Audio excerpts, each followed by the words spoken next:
ጥዕና ሃበለይ ከመይ ጸንሑ ክብራት ተመልከቲ ቴሌቪዥን ድምፂ ወያነ ትግራይ ዕለታዊ ዜናታት ሒዝናልኩም ቀሪብና ኣለና። ህዝቢ ትግራይ ኣብ ጎኒ ሓርነት ትግራይ ከበስር ኣብ ድርኹኺት ዓወት ዝርከብ ጅግና ሰራዊት ተሰሊፉ ጸላእቱ ንኽድምስስን ወታደራት ጸላእ ድማ ኢዶም ብሰላም ንክህቡን ህዝባዊ ወያነ ሓርነት ትግራይ ጸዊዑሎም። ኩለመዳዊ መጥቃዕቲ ብምክያድ ጸላእትና ንደምስስ ኣብ ትሕቲ ዝብል ርእሲ ቤት ጽሕፈት ህዝባዊ ወያነ ሓርነት ትግራይ ኣብ ዝዘርግሖ ጽሑፍ ጸላእትና ሓመድ ድበን ናብ እንእትወሉ ስትራቴጂካዊ መጥቃዕቲ ኣቲና ኣለና። ሰራዊትና ነዚ ስትራቴጂካዊ መጥቃዕቲ ንምፍጻም ዘኽእል ኩለመዳዊ ዓቕምን ድልውነትን ወኒኑሎም። ስትራቴጂካዊ መጥቃዕቲ ኣብ ዝተጀመረሎም ግንባራት ድማ ኣንጻባራቓ ዓወታት ይሓፍሰሎም። በትሪ ወያነና ምጽዋር ዝኸበዶ ካብ ሞት ዘምለጠ ሰራዊት ጸላኢ ገሊኡ ኢዱ ይህብ ገሊኡ ድማ ይብተነሎም። ብምዃኑ እውን ወየንቲ ትግራይን መላእ ህዝብናን ኩሎም ክሳዳት ትግራይ ብምዕጻው ጸላእቲ ኣብ ቁጽጽር ንኽውዕሎም እቲ ዝተለመደ ኩለመዳዊ ህዝባዊ ቃልስና ክትሐይል ውድብኩም ህዝባዊ ወያነ ሓርነት ትግራይ ጻውዒት ይቐርብ ኢሉሎም። ጅግና ሰራዊት ትግራይ ማዕለያ ንዘይብሎም ልፍንቲ ሓይልታት ጸላእቲ በታቲኹም ሓርነት ትግራይ ከበስር ኣብ ድርኹኺት ዓወት ከም ዝርከብ ዝገለጸ ህዝባዊ ወያነ ሓርነት ትግራይ ሰራዊት ጸላእቲ ብድሕሪትኩም ብጥይት እናተወቃዕኹም ብቅድሚት እውን ካብ ጥይት ወጻኢ ካልእ ኣማራፂ ከም ዘይብልኩም እናተነገረኩም ክልቲኡ ሞትዩ ኢልኹም ቀለብ ጥይት ትኾኑ ከም ዘለኹም ንርዳእ ምስ በለም ሰራዊት ትግራይ ኢዶም ንዝህቡ ወታደራት ጸላኢ ናይ ምቕታል ዕላማ ይኹን ባህሊ ከም ዘይብሉን ለሙን ከም ትማሊ ኢዶም ንዝህቡ ተቐቢሉ ናብ ዝመረጽዎ ቦታ ከም ዝልእኽን እዚ ክሳብ ዝኸውን ኣብ ውሕስ ቦታ ከም ዘጽንሕን ፈሊጦም ወታደራት ጸላኢ ኢዶም ንክህቡውን ጻውዒት ኣቕሪቡሎም። ውዳበ ዲያስፖራ ነባራት ተጋደልቲ ህዝባዊ ወያነ ሓርነት ትግራይ ንመበል 33 ዓመት ዝኽሪ ዕለት ሰማዕታት 15 ሰነ ምኽንያት ብምግባር ነቶም ኣብ ዝሓለፈ ብረታዊ ቃልሲ ህዝቢ ትግራይ ዝተሰውኡ ነቲ ኣጋጥሙና ዘሎ ወራር ኣብ ምምካት ዝተሰውኡን ዝስውኡ ዘለውን ብምዝካር ዕላምኦም ንምዕዋት ዝሕተትዎ ኩሉ ንምምላስ ድልዋት ከም ዝኾኑ ኣረጋጊጾም። ኣብ ልዕሊ ደቂ ኣንስትዮ ትግራይ ይፍጸም ዘሎ ጾታዊ መጥቃዕቲ ጠጠው ንኸብል ዝሓትት ዝተፈላለየ ዓለም ለኸ ጸጥታት እናተገበረ ከም ዝኾነ ተገሊጾም። ልዕሊ 50 ኣፍሪካውያንን ትውልደ ኣፍሪካ ዝኾናን ደቂ ኣንስትዮ ኣብ ዝጸሓፍኦ ደብዳቤ ኣብ ትግራይ ይካየድ ዘሎ ኩናትን ኣብ ልዕሊ ደቂ ኣንስትዮ ትግራይ ይበጽሕ ዘሎ ጾታዊ መጥቃዕትን ጠጠው ንኸብል ከም ዝጸውዓ ዘጋርድያን ጸብጺብሎም። ነበር ቀዳማይ ሚኒስተር ኒውዚላንድ ዝርከቦም ልዕሊ 60 ፍሉጣት ሰባት ዓለምና ኣብ ዘዳለዎ ደብዳቤ ድማ ባይቶ ጸጥታ ውድብ ሕብራት ሃገራት ኣብ ልዕሊ ደቂ ኣንስትዮ ትግራይ ይፍጸም ዘሎ ጾታዊ መጥቃዕቲ ደው ንምባል ተግባራዊ ስጉምቲ ንኽውሰድ ይጽውዕ። እዞም ፍሉጣት ውልቀ ሰባት ባይቶ ጸጥታ ኣብ ትግራይ ንዝተፈጸመ ጾታ ተኮረ ጥቃዓት ዝዳኒ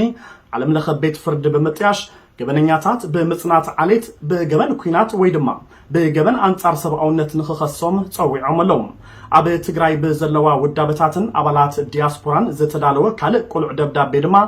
ኣብ ልዕሊ ደቂ ኣንስትዮ ትግራይ ጥቃዓት ዝፈጸሙ ኣካላት ተሓተቲ ንክኾኑ ፍትሒ ንኽነግስን ከም ዝጽውዕ ዘጋርድያን ሓቢሩሎም። خبر وزمانا ورجع زي سكالو دموغي تاريخ نوض دموغي وحبرنا زي حاسس بزلولو حالواتنا دحننتنا بقل امن قلزمنا زي يطوى بحايلي من قد نسحلكم نسهرو ببالحق نسهرو بعقلي ወታደራት ፋሽስት አብይ አሕመድን ዕሱብ ባዕዳው ሰራዊት ውልቀ መላኺ ኢሳያስ አፈወርቅን ኣብ ከተማ ዓዲ ጉደም ዝተፈላለየ ግፍዕታት እናፈጸሙ ከም ዝኾኑ ተገሊጹሎም። ወደይ ካብ ሞጋሰ ጥሪቱ ሒዝና ተመለሰ ኸሎም ሓደ ወታደር ጸዊዑ ብዘይገለ ምኽንያት ቀቲልዎ ዝበላ ጓል 60 ዓመት ወላዲት ብድሕሪዚ ኣብ ሕሱም ጓሃይ ከም ዘለዋን ወታደራት እንትሪኣ ድማ ብሕርቃን ደመን ከም ዝፈልሕን ተዛሪበን።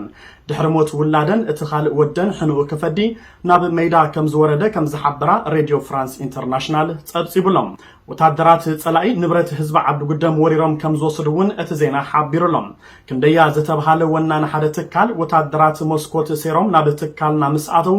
ኣብ ልዕሊ ሰበይተይ ብረቶም ዓሚሮም ብሕጭ እንተልኪ ክንቐትለኪ ኢና ብምባል ገንዘብ ሰሪቆም ወሲዶም። ካብኡ ንዓይ ማዕዶ ጎረቤት ኳሕኩሒ ንኽኸፍተሎም ሓቲቶምኒ ኣነ ድማ ሞተይ ይሕሸኒ እምብለይ ከምኡ ኣይገብርን ምስ በልክዎም ወይዖም ንኸይዶም ኩሉ ሻዕ ኣብ ፍርሒ ኢና ንነብር ተመሊሶም መጺኦም ከይሰርቅዎ ስለንሰግእ ንብረት እውን ምግዛእ ሓዲግናዮ ኢና ኢሉሎም። እቶም ወታደራት ምሸት ሰኺሮም ገዛ እናኸዱ ንብረት እንዳማቶም ከም ዝሰርቁን ብዘይ ምንም ምኽንያት ንሰላማውያን ሰባት ከም ዝቕጥቅጡን እቲ ሬድዮ ኣመልኪቱሎም ኣብ መወዳእታ ኣብ ትግራይ ይፍጸም ዘሎ ጾታዊ መጥቃዕቲ እናወሰኸ ከም ዝርከብን ኣብ ምዕራብ ትግራይ ድማ ካብ ክልል ኣምሓራ ዝመጹ ሰባት ኣብ መንበር ገዛውቲ ተጋሩ ይሰፍሩ ከም ዘለውን ውድብ ሕብራት ሃገራት ኣፍሊጡሎም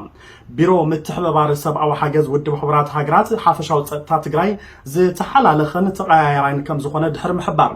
ኣብ ትግራይ ይፍጸም ዘሎ ጾታዊ መጥቃዕቲ እናወሰኸ ከም ዝርከብ ኣመልኪቱ በዚ መሰረት ኣብ ወርሒ ጉንበት ጥራሕ 504 ደቂ ኣንስትዮ ጾታዊ መጥቃዕቲ ከም ዝበጽሐን ኣብ ቀዳማይ ሰሙን ወርሒ ሰነ ጥራሕ ድማ 129 ደቂ ኣንስትዮ ከም ዝተዓመጻን እቲ ዜና ሓቢሩ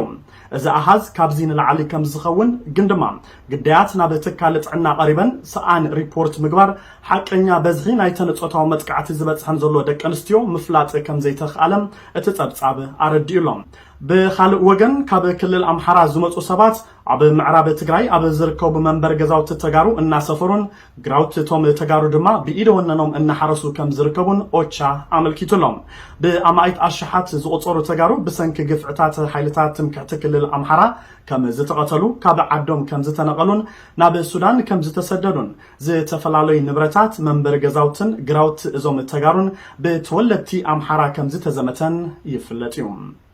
እምባርከስ እዚ ኸበርኩም ተመልከቲ ቴሌቪዥን ድምፂ ወያነ ትግራይ ነዝዕለት ዝበልናዮም ዜናታት እውን ኣብዚ ዛዚምና ኣለና ስለምክትታልኩም ኣመስጊና ክንፍለየኩም ሃልዋትና ንድሕንነትናን ብቕልፅምና ትግራይ ትስዕር ሰላም